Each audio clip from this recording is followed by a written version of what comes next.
Salut Valérie. Salut Julien, salut à tous et bienvenue dans ton com. De quoi parle-t-on aujourd'hui Julien? Eh bien Valérie, on va parler de la visite d'Emmanuel Macron dans le Puy-de-Dôme. On va transpirer en faisant du crossfit et on va terminer avec des câlins. Et il y a un rapport entre Macron, le crossfit et les câlins? Bon, a priori aucun. Oui, mais suivre le président, c'est un petit peu du sport et vu ce qu'en ont rapporté nos journalistes sur place, certaines employées de Michelin lui auraient bien fait quelques petits câlins à Macron. Eh ben, en tout cas, pas ceux qui nous ont laissé des commentaires. Certes, Serge nous dit, c'est quoi cette médiatisation des promenades de Jupiter? On entend parler de lui tous les jours et franchement, cela commence à nous gaver. Alors Serge, un président qui vient en Auvergne, ça n'arrive pas tous les jours. C'est une info et nous sommes là pour vous la donner, qu'elle vous fasse plaisir ou non.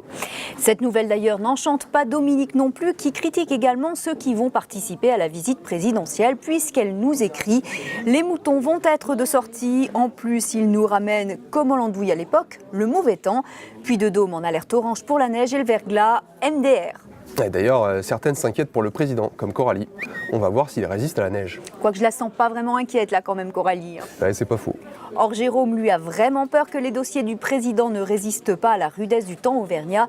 Il nous dit un peu de poudre de perlimpinpin et les dossiers brûlants seront vite refroidis, voire gelés. Bon allez Valérie, on va se réchauffer un peu, mets ton plus beau short, on va faire du crossfit.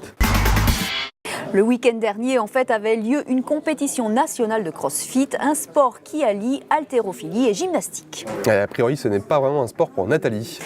Ah oui, a priori, ça lui fait peur et puis à toi aussi. De là est parti un petit débat. Crossfit versus course à obstacles. Sarah, elle ne tranche pas, elle écrit, alors c'est pas carrément plus bizarre qu'elle ait sauté dans les flaques et la boue à 8h30 du matin un dimanche avec Chalopinette et Olivier.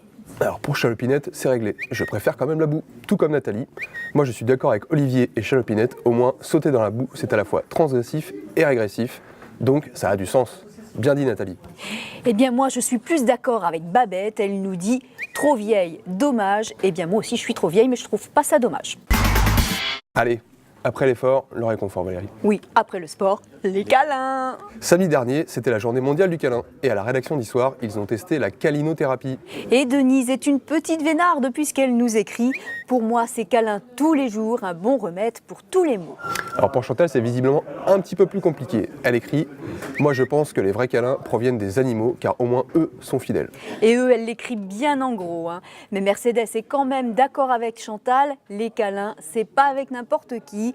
Non mais Burke, câliner des inconnus. Et puis quoi encore? Ouais, Marley, lui aussi, il s'inquiète pour sa santé. Qui veut une grippe ou une gastro? Allez, la gastro sera le mot de la fin. On vous fait plein de câlins, même si on se connaît pas. Allez, salut. Salut. Un petit câlin, Julien? Avec plaisir. Allez. C'est mignon, hein? Mais nous sommes mignons. Là, je vais à la cave chercher Elle est bonne. Putain, j'aurais dû l'enregistrer celle-là.